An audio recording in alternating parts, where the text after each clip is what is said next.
أشهد أن لا إله إلا الله وحده لا شريك له وأشهد أن محمدا عبده ورسوله أما بعد فأعوذ بالله من الشيطان الرجيم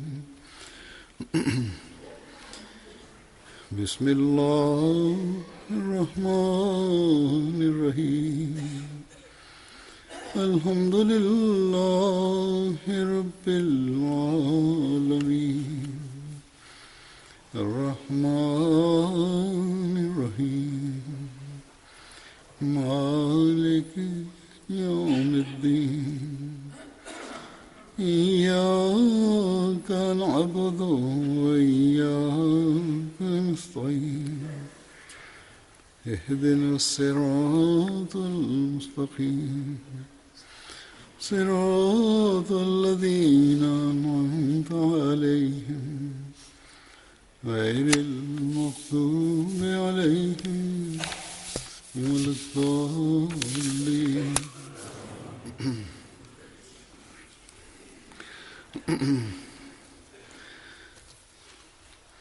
حضرت یزید بن ثابت ایک بدری صحابی تھے.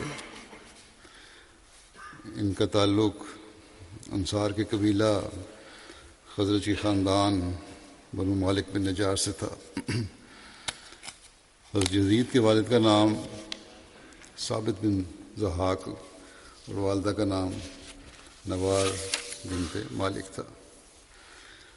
حضرت یزید حضرت زید بن ثابت کے بڑے بھائی تھے.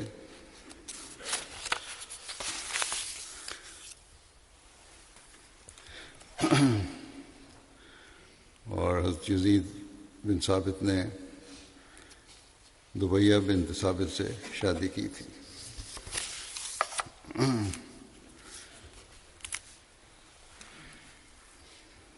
اور یہ بھی ان کے بارے میں آتا ہے کہ حضرت یزید بن ثابت غزوہ بدر اور دونوں میں شامل ہوئے تھے. حضرت یزید بن ثابت کی شہادت 12 ہجری میں حضرت ابوبکر کے دور خلافت میں جنگ یمامہ کے روز ہوئی، جبکہ ایک دوسرے قول کے مطابق جنگ یمامہ کے روز انہیں ایک تیر لگا تھا اور واپسی پر راستے میں ان کی وفات ہوئی تھی. حضرت یزید بن ثابت بیان کرتے ہیں کہ وہ لوگ نبی اکرم صلی اللہ علیہ وسلم کے ساتھ بیٹھے ہوئے تھے کہ ایک جنازہ ظاہر ہوا. اس پر رسول اللہ صلی اللہ علیہ وسلم کھڑے ہو گئے اور جو آپ صلی اللہ علیہ وسلم کے ساتھ تھے وہ بھی کھڑے ہو گئے. وہ سب کھڑے رہے یہاں تک کہ وہ جنازہ گزر گیا. یہی واقعہ ایک اور روایت میں تفصیل کے ساتھ اس طرح بیان ہوا ہے. حضرت یزید بن ثابت سے روایت ہے کہ وہ نبی کریم صلی اللہ علیہ وسلم کے پاس صحابہ کے ہمراہ بیٹھے ہوئے تھے کہ ایک جنازہ ظاہر ہوا. جب رسول اللہ صلی اللہ علیہ وسلم نے اسے دیکھا تو آپ جلدی سے کھڑے ہوئے اور آپ کے صحابہ بھی تیزی سے کھڑے ہو گئے. وہ تب تک کھڑے رہے جب تک جنازہ گزر نہ گیا. حضرت یزید کہتے ہیں کہ اللہ کی قسم میں نہیں سمجھتا کہ آپ کسی تکلیف یا جگہ کی تنگی کی وجہ سے کھڑے ہوئے تھے، اور میرا خیال ہے کہ وہ کسی یہودی مرد یا عورت کا جنازہ تھا، اور ہم نے آپ سے آپ کے کھڑے ہونے کی وجہ بھی دریافت نہ کی. پھر ایک اور روایت ہے حضرت یزید بن ثابت سے کہ وہ لوگ ایک دن رسول اللہ صلی اللہ علیہ وسلم کے ساتھ نکلے. یہ سنن نسائی کی ہے اور جو پہلی تاریخ کی کتاب کی ہے. حضرت یزید بن ثابت کہتے ہیں کہ رسول اللہ صلی اللہ علیہ وسلم کے ساتھ نکلے، آپ نے ایک نئی قبر دیکھی. اچھا نہیں، ایک اور واقعہ، یہ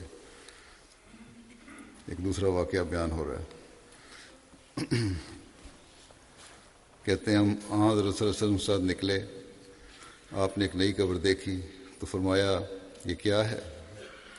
لوگوں نے کہا کہ یہ فلاں قبیلے کی لونڈی کی قبر ہے. تو رسول اللہ صلی اللہ علیہ وسلم نے اسے پہچان لیا. صحابہ نے عرض کی کہ وہ دوپہر کے وقت فوت ہوئی تھی اور آپ اس وقت قیلولہ فرما رہے تھے۔ ہم نے آپ کو اس وجہ سے اٹھانا پسند نہیں کیا کہ آپ آرام کر رہے ہیں۔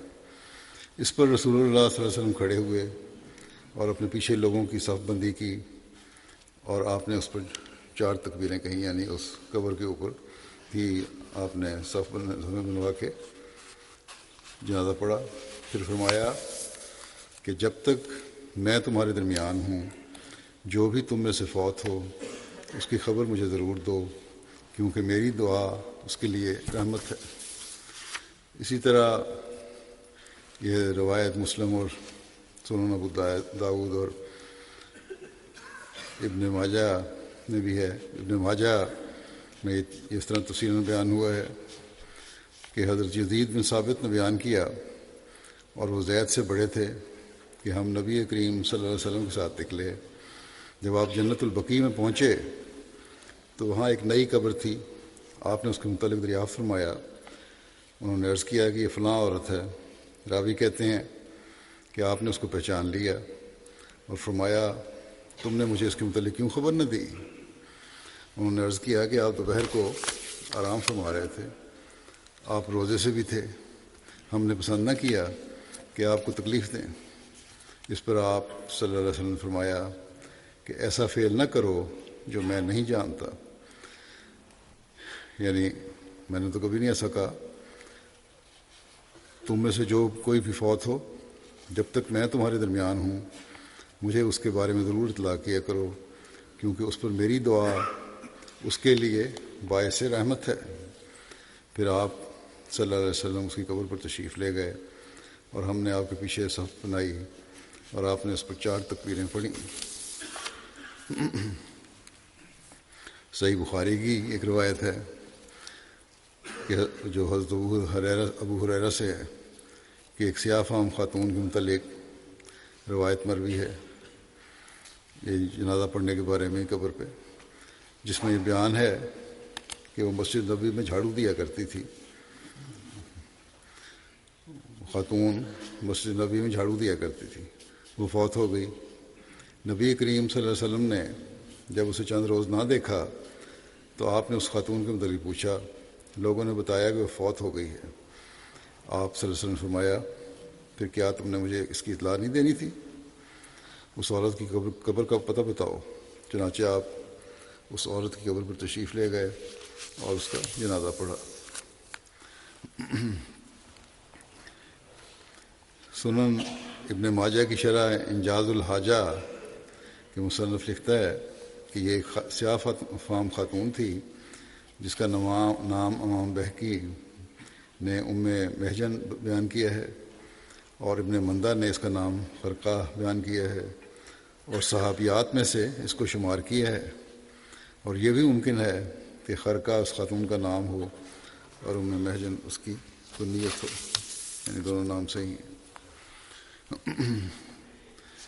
اگلے جن صحابی کا ذکر ہے ان کا نام ہے حضرت معوذ بن عمر بن جموع۔ حضرت معوذ کا تعلق انصار کے قبیلہ خزرج کے خاندان بنو جشم سے تھا۔ حضرت معوذ کے والد کا نام عمر بن جموع اور ان کی والدہ کا نام ہند بنت عمر تھا۔ حضرت معوذ بن عمر بن جموع اپنے 2 بھائیوں حضرت معاذ اور حضرت خلاد کے ساتھ غزوہ بدر میں شامل ہوئے تھے۔ اس کے علاوہ یہ غزوہ احد میں بھی شامل ہوئے تھے۔ حضرت معوذ بن عمر کے والد وہی عمر بن جموع ہیں جن کو ان کے بیٹوں نے ان کے لنگڑاہٹ کی وجہ سے، پاؤں کی تکلیف کی وجہ سے بدر میں شامل ہونے نہیں دیا تھا۔ اس کا ذکر میں پہلے بھی ایک دفعہ خطبے میں کر چکا ہوں، مختصراً بتا دوں کہ جب احد کا موقع آیا تو حضرت عمر بن جموع نے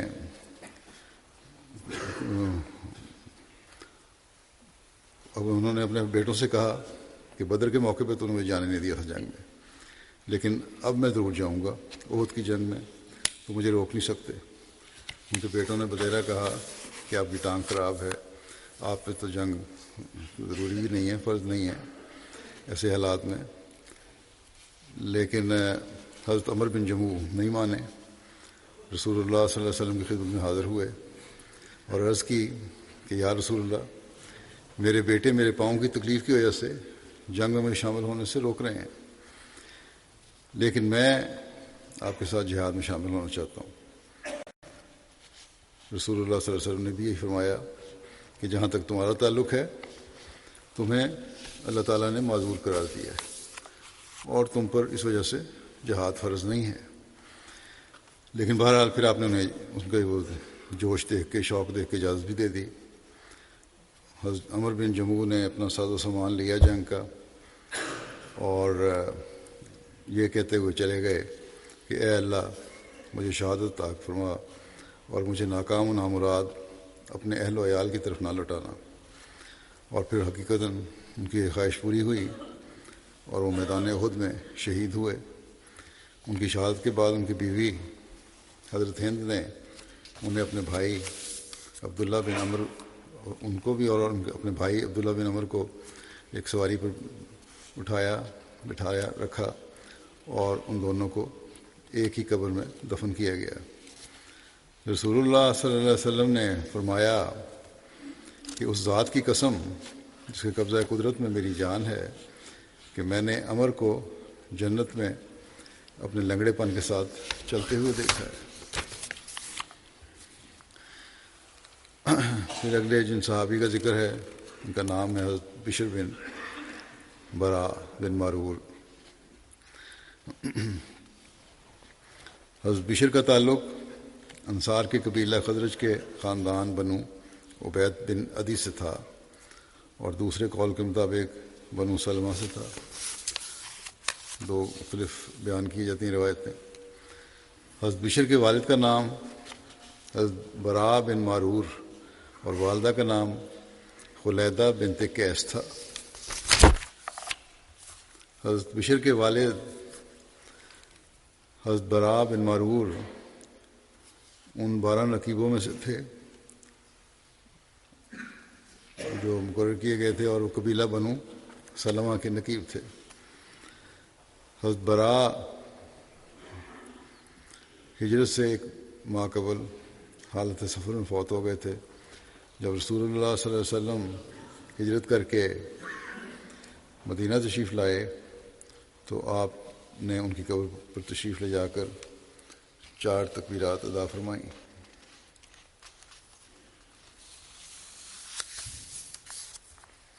حضرت بشر اپنے والد کے ساتھ بیعت عقبہ ثانیہ میں شامل ہوئے اور حضرت بشر بن برا رسول اللہ صلی اللہ علیہ وسلم کے ماہر تیر انداز صحابہ میں سے تھے۔ رسول اللہ صلی اللہ علیہ وسلم نے حضرت بشر اور حضرت واقد بن عبداللہ جنہوں نے مکے سے مدینہ کی طرف ہجرت کی تھی ان کے درمیان عقد مواخات قائم فرمایا۔ حضرت بشر غزوہ بدر، احد، خندق، حدیبیہ اور خیبر میں رسول اللہ صلی اللہ علیہ وسلم کے ساتھ شریک ہوئے۔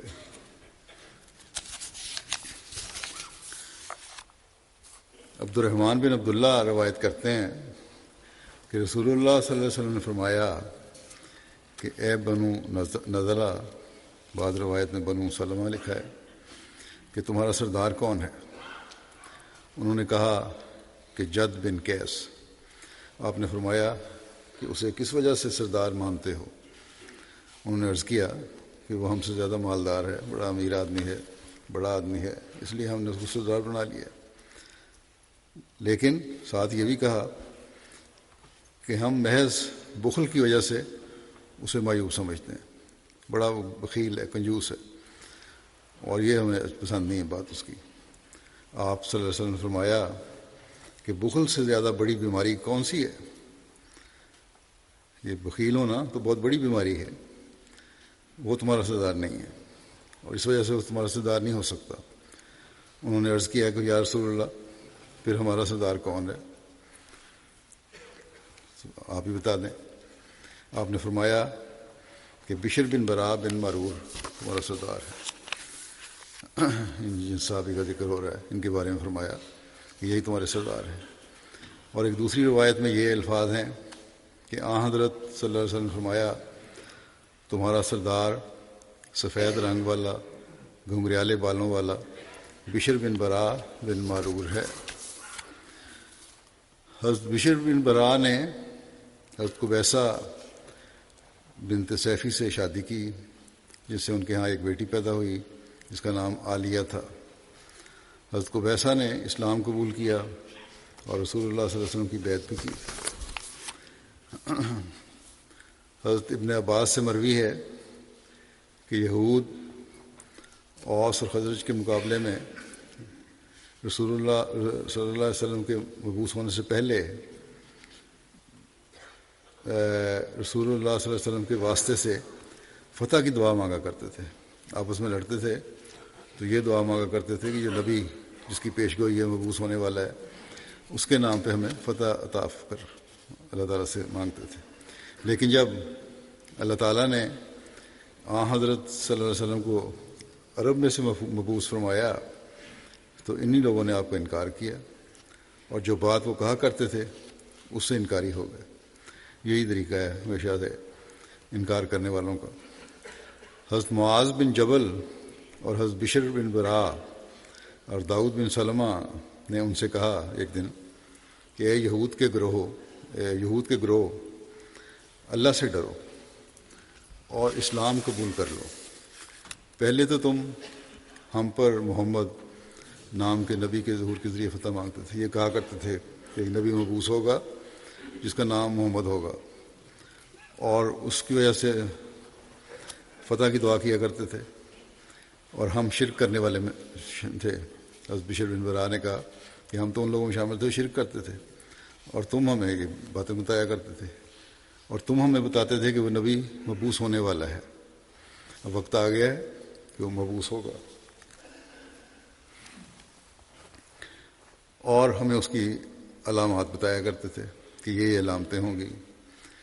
اب مبعوث ہو گیا تو اب اس نبی پر ایمان کو نہیں لاتے۔ سلام بن مشکم یہودی نے، جو قبیلہ بنو نذیر میں سے تھا، سلام بن مشکم یہود کے قبیلہ بنو نذیر کا سردار اور ان کے خزانے کا نگران بھی ہوتا تھا۔ یہ اس عورت زینب بنت حارث کا خامند تھا جس نے غزوہ خیبر میں حضور صلی اللہ علیہ وسلم کو زہر آلود گوشت دیا تھا۔ بہرحال اس نے جواب دیا کہ وہ نبی ہمارے پاس وہ نہیں لے کر آیا جسے ہم پہچانتے ہیں، اور نہ آپ وہ نبی ہیں جن کا ہم نے تم سے ذکر کیا تھا۔ ساری علامتیں پوری ہو گئی۔ یہ کہتے نہیں، ہم پر وہ لے کے نہیں آیا جو ہم پہچانتے ہیں، جو ساری علامتیں پوری نہیں ہوئیں، اس لیے ہم نہیں مانیں گے۔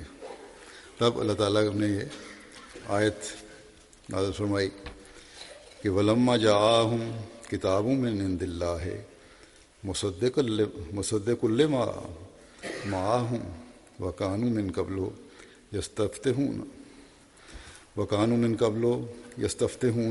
عَلَى الَّذِينَ كَفَرُوا فَلَمَّا جَاءَهُمْ مَا عَرَفُوا كَفَرُوا بِهِ فَلَعْنَةُ اللَّهِ عَلَى الْكَافِرِينَ۔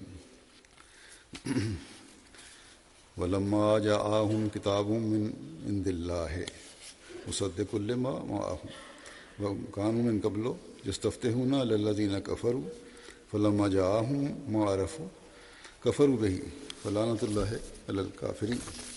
یعنی اور جب اللہ کی طرف سے ان کے پاس ایک ایسی کتاب آئی جو اس تعلیم کی جو ان کے پاس تھی تصدیق کر رہی تھی، جبکہ حال یہ تھا کہ اس سے پہلے وہ ان لوگوں کے خلاف جنہوں نے کفر کیا اللہ سے مدد مانگا کرتے تھے، بس جب وہ ان کے پاس آ گیا جسے انہوں نے پہچان لیا تو پھر بھی اس کا انکار کر دیا، بس کافروں پر اللہ کی لعنت ہو۔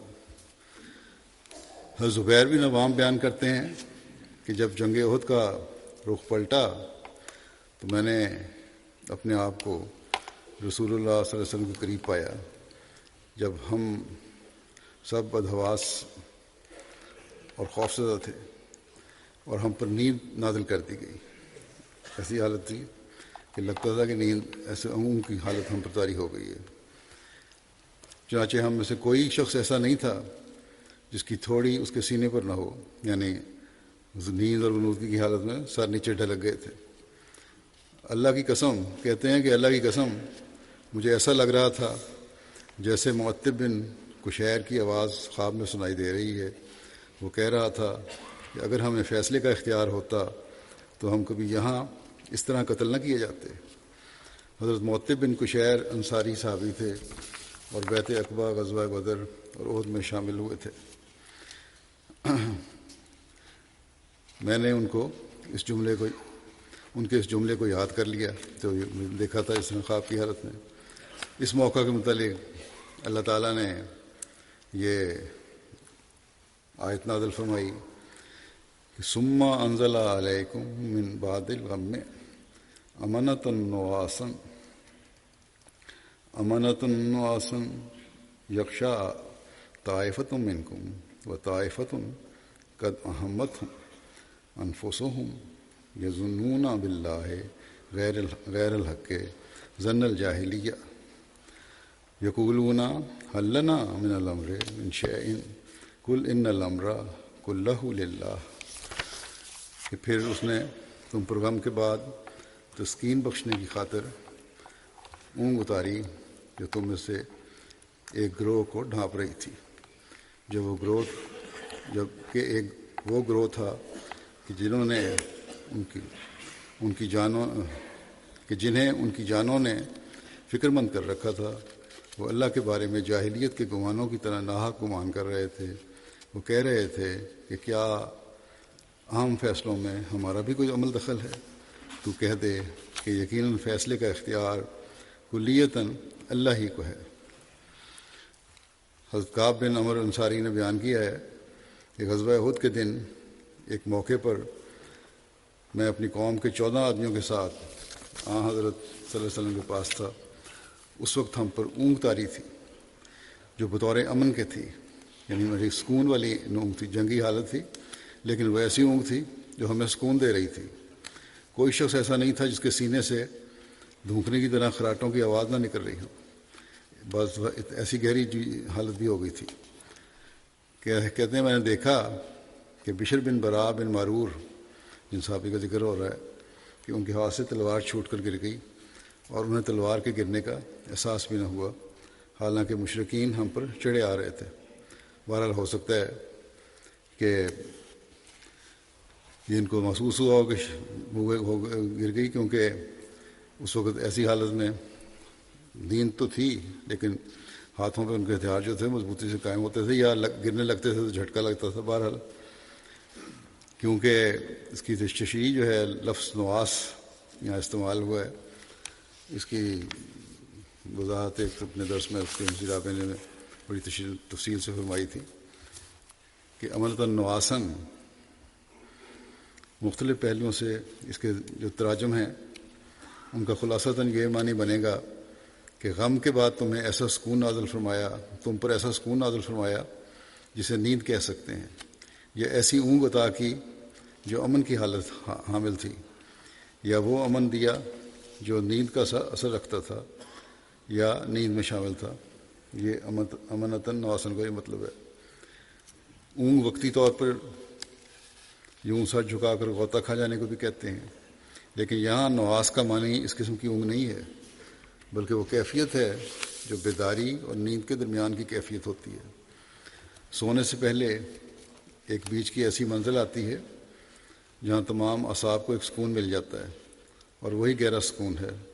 اگر وہ اسی طرح جاری رہے تو پھر نیند میں تبدیل ہو جاتا ہے۔ ایسی حالت میں انسان اگر چل رہا ہے تو گرے گا نہیں، گرنے سے پہلے اسے جھٹکا لگ جاتا ہے اور وہ جان لیتا ہے کہ میں کس کیفیت میں تھا۔ لیکن اگر نیند آ جائے تو پھر اپنے اعصاب پر، اپنے اعضاء پر کوئی اختیار نہیں رہتا۔ بہر ہو سکتا ہے بشر بن برا کو اس طرح گہری نیند بھی آ گئی اس حالت میں، لیکن وہ تھی سکون کی کیفیت باوجود جنگ کی حالت کے، اور انسان گر جاتا ہے، اور اسی وجہ سے ان کے ہاتھ ذرا ڈھیلے ہوئے تو تلوار گر گئی، اگر اس کو صحیح بھی مانا جائے تو نہیں۔ بہرحال لیکن یہ حالت ایسی ہوتی ہے جس میں فوری احساس بھی ہو جاتا ہے کہ میں گہری نیند میں جا رہا ہوں، اور پھر انسان جھٹکے سے جاگ جاتا ہے۔ بس اللہ تعالیٰ فرماتا ہے کہ ہم نے تمہیں ایک ایسی سکون کی حالت عطا کی جو نیند سے مشابہ تھی مگر نیند کی طرح اتنی گہری نہیں تھی کہ تمہیں اپنے اوپر اپنے عذاب پر کوئی اختیار نہیں رہے.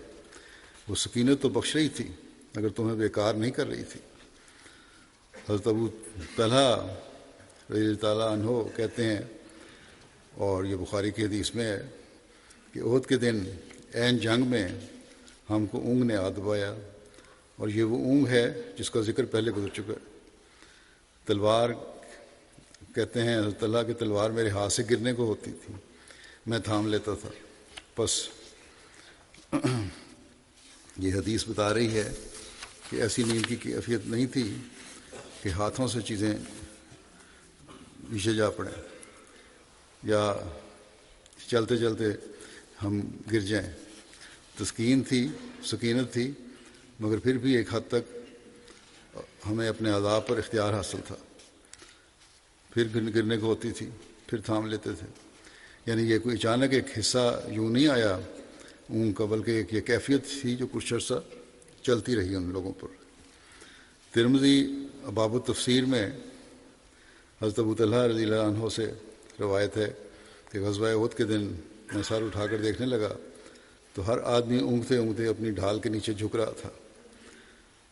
جاگنے کی وجہ سے، تھکاوٹ کی وجہ سے بہت بری حالت ہو گئی تھی اس وقت ان صحابہ کی. اور ایسی حالت میں اللہ تعالیٰ کی طرف سے یہ سکون کی کیفیت مل رہی تھی. کہتے ہیں یعنی ایسا ہی نظارہ ہوا کہ جو عام تھا. کوئی اتفاقاً ایک تھکے ہوئے مجاہد کے اوپر اطلاق پانے والی کیفیت نہیں تھی، بلکہ صحیح رابع نے لکھا ہے کہ تمام مجاہدین جو حضرت اقدس محمد رسول اللہ صلی اللہ علیہ وسلم کے ساتھ برسر پیکار تھے جنگ میں دشمن کے خلاف، ان سب پر اچانک گویا آسمان سے ایک چیز اتری ہے اور اس حالت میں اس کو ڈھانپ لیا. اس وقت ان کو شدید ضرورت تھی اس چیز کی، سکون کی، اپنے اعصاب کو ریفریش کرنے کی، ان کو تازہ دم کرنے کی. اور سونے کا وقت کوئی نہیں تھا، اور جب ایسی حالت ہو، جب ایسی تھکاوٹ کی حالت ہو تو ایسی حالت انسانوں پہ طاری ہو جاتی ہے. بہرحال ساری قوم بیک وقت ایک ایسی نیند کی حالت میں چلی جائے جب کہ لڑائی ہو رہی ہو اور دشمن سے سخت خطرہ بھی درپیش ہو، یہ اعجاز ہے، معجزہ ہے. یہ کوئی اتفاقی حادثہ نہیں ہے. بعض لوگوں کے ساتھ ہو جاتا ہے یہ، لیکن یہ کوئی اتفاقی حادثہ نہیں، یہ ایک معجزہ ہے. اور یہ اللہ تعالیٰ کی طرف سے ایک خاص سکون کی کیفیت ان کو اس وقت عطا کی گئی تھی. حضرت بشر نے غزوہ خیبر کے دن رسول اللہ صلی اللہ علیہ وسلم کے ہمراہ اس زہر آلود بکری کا گوشت کھایا جو ایک یہودی عورت نے تحفتاً حضرت صلی اللہ علیہ وسلم کو پیش کیا تھا. جب حضرت بشر نے اپنا لقمہ نگلا تو اس جگہ سے ابھی ہٹے بھی نہ تھے کہ ان کا رنگ تبدیل ہو کر تیلسان، یہ کپڑا ہے جس میں سیاہ رنگ زیادہ غالب ہوتا ہے، اس کی طرح ہو گیا. درد سے 1 سال تک یہ حالت رہی کہ بغیر سہارے کے کروٹ تک نہ بدل سکتے تھے. پھر اسی حالت میں آپ کی وفات ہو گئی. اور یہ بھی کہا جاتا ہے کہ وہ اپنی جگہ سے ہٹے بھی نہیں تھے، زہر اتنا زیادہ تھا کہ وہیں کھانے کے تھوڑی دیر بعد ہی ان کی وفات ہو گئی. حضرت بشر بن برا نے جب وفات پائی تو ان کی والدہ کو شدید دکھ ہوا. انہوں نے کہا حضرت صلی اللہ علیہ وسلم کے پاس آ کر کہ یا رسول اللہ صلی اللہ علیہ وسلم، بشر کی وفات بنو سلمہ کو ہلاک کر دے گی، کیا مردے ایک دوسرے کو پہچان لیں گے؟ انہوں نے جو کیا ہے حرکت، یہ تو ہلاک ہوں گے ایک حرکت کرنے والے، تو مردے ایک دوسرے کو پہچان لیں گے. کیا بشر کی طرف سلام پہنچایا جا سکتا ہے؟ رسول اللہ صلی اللہ علیہ وسلم فرمایا، ہاں اے ام بشر، اس ذات کی قسم جس کے ہاتھ میں میری جان ہے، جیسے پرندے درختوں پر ایک دوسرے کو پہچان لیتے ہیں ویسے ہی جنتی بھی ایک دوسرے کو پہچان لیں گے. مطلب یہ تھا کہ ان کو پہچان لیں گے تو جو فوت ہونے والے ہیں ان کے ہاتھوں میں سلام بھیج سکتی ہوں.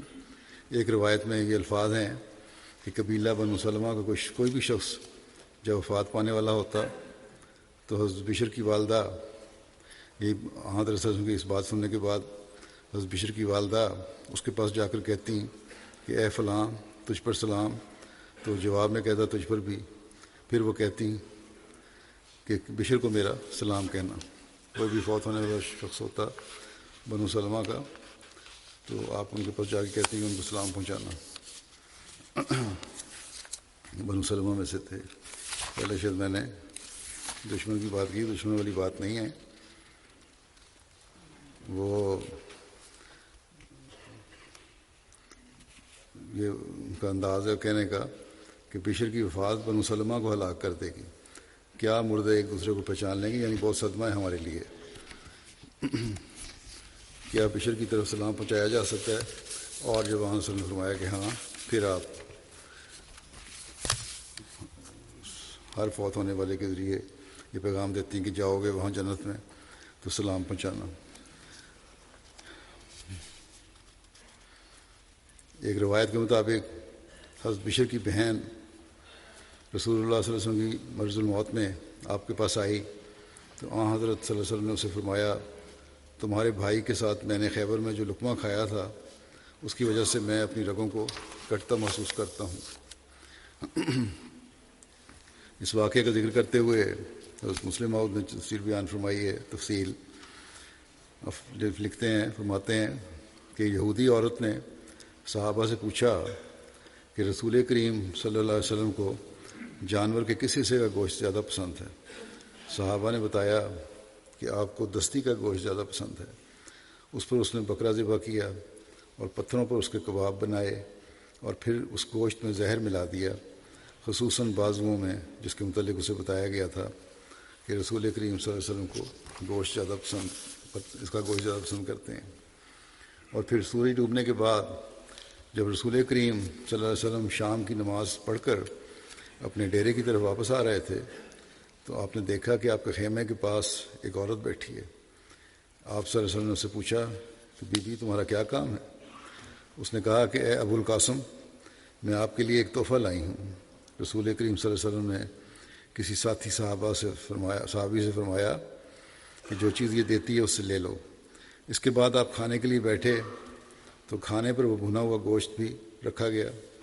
رسول کریم صلی اللہ علیہ وسلم نے اس میں سے ایک لقمہ کھایا اور آپ کے ایک صحابی بشیر بن برا بن معرور نے بھی ایک لقمہ کھایا. بہرحال تاریخ کی کتابوں میں حضرت بشر بن برا کا نام بعض جگہ بشیر بن برا بھی لکھا ہے.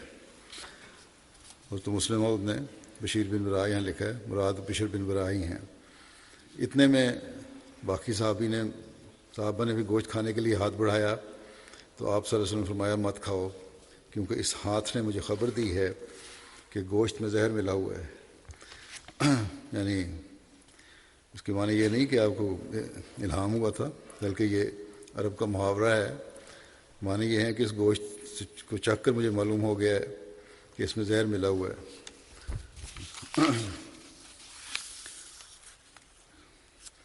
تو بس اس جگہ یہ مراد نہیں ہے، اس محاورے کے تحت ہی بیان کیا گیا کہ آپ نے فرمایا وہ آپ کا ہاتھ بولا تھا، بلکہ مطلب یہ ہے کہ اس کا گوشت چکھنے پر مجھے معلوم ہوا ہے. چنانچہ اگلا فقرہ ان معنوں کی وضاحت کر دیتا ہے. اس پر بشیر نے کہا، حضرت مسلم موعود فرماتے ہیں اس کی تفسیر میں بھی کہ قرآن کریم میں بھی حضرت موسیٰ علیہ السلام کے زمانے کا واقعہ بیان کرتے ہوئے ایک دیوار کے متعلق آتا ہے کہ وہ گرنا چاہتی تھی، جس کے محض یہ معنی ہے کہ اس میں گرنے کے آثار پیدا ہو چکے تھے. بس اس جگہ یہی مراد ہے، ایک محاورتاً بولا گیا ہے. پھر آگے آپ فرماتے ہیں کہ اس پر بشیر نے کہا، یعنی بشر بن برا نے، کہ جس خدا نے آپ کو عزت دی ہے اس کی قسم کھا کر میں کہتا ہوں کہ مجھے بھی اس لقمے میں زہر معلوم ہوا ہے. میرا دل چاہتا تھا کہ میں اس کو پھینک دوں، لیکن میں نے سمجھا کہ اگر میں نے ایسا کیا تو شاید آپ کی طبیعت پر گراں نہ گزرے اور آپ کا کھانا خراب نہ ہو جائے.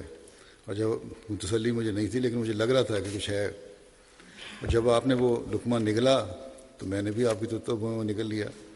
گو میرا دل یہ کہہ رہا تھا کہ چونکہ مجھے شبہ ہے کہ اس میں زہر ہے، اس لیے کاش رسول اللہ صلی اللہ علیہ وسلم یہ لقمہ نہ نگلیں. اس کے تھوڑی دیر بعد بشیر کی طبیعت خراب ہو گئی، اور بعض روایتوں میں تو یہ ہے کہ وہ وہیں خیبر میں فوت ہو گئے اور بعد میں یہ ہے کہ اس کے بعد کچھ عرصہ بیمار رہے اور اس کے بعد فوت ہو گئے۔ اس پر رسول کریم صلی اللہ علیہ وسلم نے کچھ گوشت اس کا ایک کتے کے آگے ڈلوایا، جس کے کھانے سے وہ کتا مر گیا۔ تب رسول اللہ صلی اللہ علیہ وسلم نے اس عورت کو بلایا اور فرمایا تم نے اس بکری میں زہر ملایا ہے؟ اس نے کہا کہ آپ کو یہ کس نے بتایا ہے؟ آپ کے ہاتھ میں اس وقت بکری کا دست تھا۔ آپ نے فرمایا اس ہاتھ نے مجھے بتایا ہے۔ اس پر اس عورت نے سمجھ لیا کہ آپ پر یہ راز کھل گیا ہے اور اس نے اقرار کیا کہ اس نے زہر ملایا ہے۔ اس پر آپ نے اس سے پوچھا کہ اس ناپسندیدہ فعل پر تم کو کس بات نے آمادہ کیا؟ اس نے جواب دیا کہ میری قوم سے آپ کی لڑائی ہوئی تھی اور میرے رشتہ دار اس لڑائی میں مارے گئے تھے۔ میرے دل میں یہ خیال آیا کہ میں ان کو زہر دے دوں، اگر ان کا کاروبار انسانی کاروبار ہوگا تو ہمیں ان سے نجات حاصل ہو جائے گی، اور اگر یہ واقعے میں نبی ہوں گے تو خدا تعالیٰ ان کو خود بچا لے گا۔ رسول کریم صلی اللہ علیہ وسلم نے اس کی یہ بات سن کر اسے معاف فرما دیا اور اس کی سزا جو یقیناً قتل تھی نہ دی اسے۔ یہ واقعہ بتاتا ہے کہ رسول کریم صلی اللہ علیہ وسلم کس طرح اپنے مارنے والوں اور اپنے دوستوں کے مارنے والوں کو بخش دیا کرتے تھے، اور در حقیقت اسی وقت آپ سزا دیا کرتے تھے جب کسی شخص کا زندہ رہنا آئندہ بہت سے فتنوں کا موجب ہو سکتا تھا۔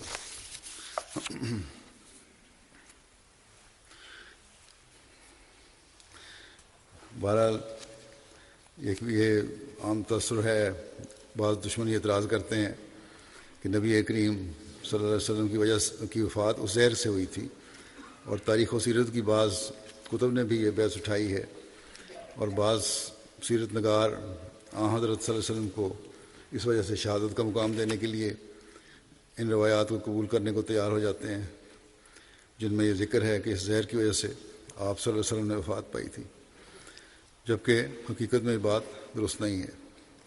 اس پر ہمارے ریسرچ سیل نے بھی ایک نوٹ مجھے بھیجا تھا، وہ بھی ایسا ہے کہ یہاں سنا دیتا ہوں میں۔ اس کے مطابق کہتے ہیں کہ تاریخ اور سیرتی کتب ہوں یا حدیث کی، ایک بات مسلم ہے کہ حضرت صلی اللہ علیہ وسلم کی وفات ہرگز اس زہر کی وجہ سے نہیں ہوئی تھی۔ جو کوئی ایسا کہتا ہے اول تو ان تمام تر روایات کا علم نہیں رکھتا یا وہ غلطی خوردہ ہے۔ واضح رہے کہ زہر دیے جانے کا واقعہ غزوہ خیبر کے موقع پر ہوا، جو کہ 6 ہجری کے آخری یا 7 ہجری کے اوائل کا واقعہ ہے، اور اس کے تقریباً 4 سال بعد تک آپ صلی اللہ علیہ وسلم زندہ رہے، بھرپور زندگی گزاری، اسی طرح جس طرح اس سے پہلے جنگوں میں بھی جاتے رہے، عبادات اور دیگر معاملات میں بھی رتی بھر فرق نہیں آیا۔ تقریباً 4 سال بعد بخار اور سردرد کی کیفیت طاری ہونا اور اس کے بعد وفات پا جانا، اس کو کوئی عقل مند یہ نہیں کہہ سکتا کہ زہر کی وجہ سے 4 سال بعد اثر ہوا ہے۔ اصل میں بخاری اور بعض دوسری کتب حدیث میں ایک حدیث ہے جس کے ترجمہ کو درست نہ سمجھنے کی وجہ سے یہ مفہوم نکالا جاتا ہے کہ گویا اسی زہر کی وجہ سے وفات ہوئی تھی، حالانکہ یہ درست نہیں ہے۔ بخاری کی وہ حدیث یہ ہے، اس کا ترجمہ بیان کر دیتا ہوں۔ حضرت عائشہ فرماتی ہیں کہ حضرت صلی اللہ علیہ وسلم مرض الموت میں یوں فرماتے تھے کہ عائشہ، اس کھانے کی تکلیف جو میں نے خیبر میں کھایا تھا مجھے ہمیشہ محسوس ہوتی رہی، اور اب بھی اس زہر سے میں اپنی رگیں کٹتی ہوئی محسوس کر رہا ہوں۔ یہ وہ حدیث ہے جس سے نتیجہ نکالا جاتا ہے کہ مسلمان اور بعض مسلمان مفسرین بھی اور محدثین بھی یہی کہتے ہیں کہ گویا اسی تکلیف سے کی وجہ سے حضرت صلی اللہ علیہ وسلم کی وفات ہوئی تھی، اور پھر اسی کو سامنے رکھتے ہوئے یہ بھی تشریح کرتے ہیں کہ آپ صلی اللہ علیہ وسلم کو اس وجہ سے شہید بھی قرار دیا جا سکتا ہے یا دیا جاتا ہے بعض کے نزدیک، جبکہ یہ روایت اس بات کی تائید نہیں کرتی۔ اس میں صرف ایک تکلیف کا اظہار ہے جو صلی اللہ علیہ وسلم نے اس کو فرمایا، اور ہر کوئی جانتا ہے کہ بعض اوقات کوئی جسمانی تکلیف یا زخم یا بیماری کبھی کبھی خاص موقعوں پر کسی سبب سے باہر آ جاتی ہے۔ خیبر کے موقع پر جو زہر اور گوشت آپ نے کھایا اس کے متعلق روایات کی تفصیل میں جائیں تو یہ بھی ملتا ہے کہ زہر ملا ہوا یہ گوشت آپ نے منہ میں ڈال دیا تھا لیکن نگلا نہیں تھا، لیکن اگر نگلا بھی تھا تو آپ کی بھرپور زندگی اس بات کی کو ثابت کرتی ہے کہ وفات کی وجہ بہرحال یہ نہیں تھی۔ ہاں، بیماری میں جو نقصان یہ جو معدے کو ہوا تھا زہر کی وجہ سے، بیماری میں یا معدے کو یا انتڑیوں کو جو نقصان پہنچا تھا وہ زیادہ ہو گیا، اور یہ قدرتی بات ہے، ہو جاتی ہیں بعض دفعہ اس طرح۔ اور منہ میں جانے کی وجہ سے آپ کے حلق یا کوے پر زخم آ گیا تھا، اور کبھی کبھی کھانے کے دوران اس میں تکلیف محسوس فرماتے تھے۔ احادیث میں یہ واقعہ پوری تفصیل کے ساتھ موجود ہے، اور اس میں یہ بھی لکھا ہوا ہے کہ حضرت صلی اللہ علیہ وسلم کو معلوم ہو گیا تھا کہ اس میں زہر ہے، اور آپ صلی اللہ علیہ وسلم نے صحابہ کو کھانے سے روک دیا تھا، اور زہر ملانے والی عورت کو بلا کر پوچھا تو اس نے بتایا کہ ہم نے اس لیے زہر ملایا تھا کہ اگر آپ کی طرف سے، آپ خدا کی طرف سے سچے رسول ہیں تو آپ بچ جائیں گے، ورنہ ہمیں آپ سے نجات مل جائے گی۔ تو وہ یہودی تو آپ کے بچنے کا اعلان کر رہے ہیں۔ اس کو دیکھنے کے بعد اس عورت کا تو یہ تھا کہ اتنا خطرناک زہر تھا، پھر بھی آپ بچ گئے، تو آپ بچ گئے۔ بلکہ بعض روایات میں تو اس عورت کے اسلام قبول کر لینے کا بھی ذکر ملتا ہے۔ جو بھی ہو، وہ یہودی تو اس زہر سے نہ مرنے کا اقرار کر رہے ہیں اور اس کو معجزہ قرار دے رہے ہیں۔ اس لیے یہ کہنا کہ اس کی زہر کی وجہ سے آپ صلی اللہ علیہ وسلم کی وفات ہوئی، یہ ہرگز درست نہیں ہے۔ باقی ذکر انشاءاللہ آئندہ ہوں گے۔ اس وقت میں دو مرحومین کا ذکر کرتا ہوں جن کے جنازے انشاءاللہ جمعہ کی نمازوں کے بعد میں پڑھاؤں گا۔ جنازہ غائب، پہلا ہے مکرم نصیر احمد صاحب، مکرم علی محمد صاحب راجن پور کے بیٹے تھے۔ 21 نومبر 2019 کو 63 سال کی عمر میں ان کی وفات ہوئی ہے۔ انا للہ و انا الیہ راجعون۔ مرحوم کے خاندان میں احمدیت کا نفوذ آپ کے پردادا محمد دین صاحب کے ذریعے سے ہوا تھا۔ اب تحصیل زیرہ ضلع فیروز پور کے ایک گاؤں ملسیاں کے رہنے والے تھے۔ انہوں نے اپنے بھائی مکرم الہی بخش صاحب کے ساتھ 1907 میں بذریعہ خط بیعت کی تھی، اور پھر 1908 کے جلسہ سالانہ قادیان پر حضرت خلیفۃ المسیح اول رضی اللہ عنہ کے ہاتھ پر بیعت کی توفیق پائی۔ مرحوم نے یہ مرحوم جو ہیں نصیر صاحب، ان راجن پور میں ان کو نائب امیر ضلع کے علاوہ نائب زعیم انصار اللہ اور صدر جماعت کے طور پر خدمت کی توفیق ملی۔ 5 وقت نماز با جماعت کے پابند تھے، بڑا اہتمام کرتے تھے۔ جوائنٹ فیملی سسٹم تھا ان کا، اور گھر میں موجود تمام بھائیوں بھتیجیوں کو نماز کے اوقات میں بار بار یاد دہانی کرواتے تھے۔ فجر کے وقت پوری حویلی کا چکر لگاتے تھے، بہت بڑی حویلی ہے جس میں اکٹھے رہتے تھے لوگ، مختلف گھر تھے، سب کو نماز فجر کے لیے بیدار کرتے تھے۔ تلاوت قرآن کریم خود بھی کرتے تھے، اور لوگوں سے بھی، اپنے رشتہ داروں سے بھی پوچھتے تھے، جو بھی بچے وغیرہ تھے سب سے، اور سستی ہو تو تلقین کرتے تھے کہ باقاعدہ کیا کرو۔ حضرت مسیح علیہ السلام کی کتب کا مطالعہ خود بھی کرنے والے تھے، اپنے بچوں کو اور رشتہ داروں کو جو بھائی بھتیجے تھے ان کو بھی تلقین کیا کرتے تھے، اور اسی طرح خطبہ باقاعدہ سنتے تھے، MTA پر باقاعدہ سنتے، اور پھر یہ اس بات کو یقینی بناتے تھے کہ سب نے، ان سب وزیروں نے جو ایک ہی حویلی میں رہتے ہیں، خطبہ سن بھی لیا کہ نہیں۔ شدید مخالفت کے باوجود تبلیغ کا کوئی موقع ہاتھ سے جانے نہیں دیتے تھے، اور اگر گھر والے احتیاط کا کہتے کہ حالات ایسے ہیں کہ احتیاط کریں، تو ان کا جواب ہوتا تھا کہ میں اللہ تعالیٰ کو کیا منہ دکھاؤں گا کہ اس کے بھیجے ہوئے کا پیغام لوگوں تک نہیں پہنچایا۔ مرحوم موسی تھے۔ عثمان گان میں اہلیہ کے علاوہ ایک بیٹی اور 3 بیٹے شامل ہیں۔ آپ کے ایک بیٹے خالد احمد صاحب مربی سلسلہ ہیں، جو آج کل مالی مغربی افریقہ میں خدمت کی توفیق پا رہے ہیں، اور وہاں میدان عمل میں ہونے کی وجہ سے جنازے میں شامل نہیں ہو سکے تھے۔ اللہ تعالیٰ مرحوم کے درجات بلند فرمائے، مغفرت کو اور ان کے نسلوں کو بھی، اولاد کو بھی ان کی نیکیوں کو جاری رکھنے کی توفیق عطا فرمائے۔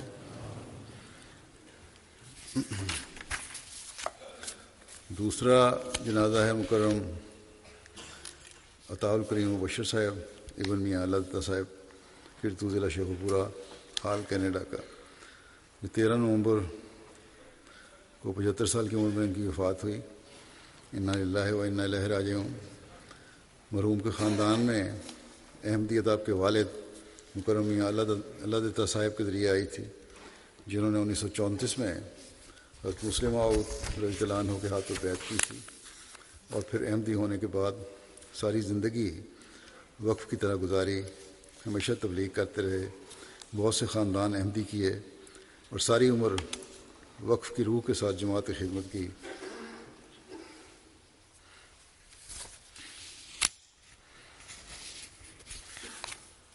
دو 2007 میں وہاں جماعت، اس کے علاوہ بھی مختلف جماعتی خدمات کرتے رہے جب تک پاکستان میں تھے، لاہور میں۔ پھر 2007 میں اب کینیڈا شفٹ ہو گئے، وہاں اپنی جماعت میں سیکریٹری اشاعت کے طور پر خدمت کی توفیق پائی۔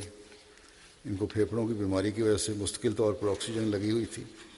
جب تک صحت نے اجازت دی اپنی ویل چیئر پر باقاعدگی سے نماز ادا کرنے کے لیے جایا کرتے تھے۔ بیماری کا بڑی ہمت سے مقابلہ کیا، کبھی کوئی شکوہ نہیں کیا۔ نظام جماعت اور خلافت سے اخلاص اور وفا کا تعلق تھا، بڑا محبت کا تعلق تھا۔ بہت ذہین تھے اور صاحب الرائے تھے، صاف دل اور کھرے انسان تھے۔ ان کے خاندان کا ہر فرد یہ اظہار کرتا ہے کہ میرے ساتھ بہت گہرا تعلق تھا، ہر ایک سے مخلص اور نفع رساں وجود تھے، کبھی کسی کا گلہ شکوہ نہیں کیا، ہر ایک کے ساتھ محبت کا دوستانہ تعلق تھا۔ مرحوم موسی تھے۔ پسماندگان میں اہلیہ کے علاوہ 2 بیٹیاں اور 2 بیٹے شامل ہیں۔ آپ کے ایک بیٹے عطاء المنان طاہر صاحب مربی سلسلہ ہیں، جو آج کل نائب نظر ہیں صدر احمدیہ کے دفتر میں، اور وہاں ان خدمت کی توفیق مل رہی ہے۔ اور ایک پوتے جاذب احمد جامعہ احمدیہ کینیڈا میں زیر تعلیم ہیں۔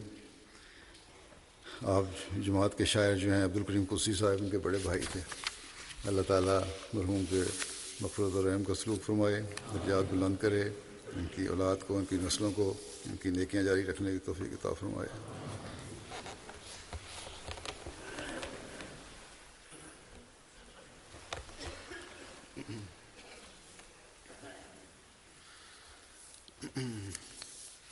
الحمد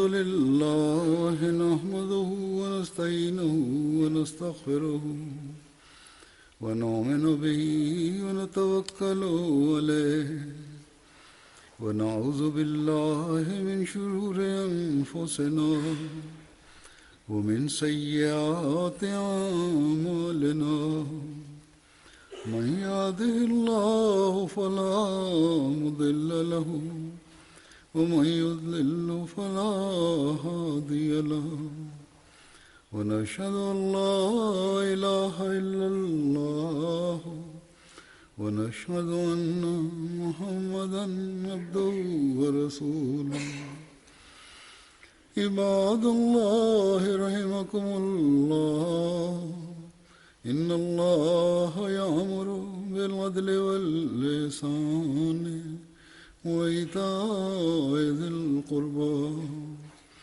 وينهى عن الفحشاء والمنكر والبغي يعظكم لعلكم تذكرون اذكروا الله يذكركم وادعوه يستجب لكم ولذكر الله أكبر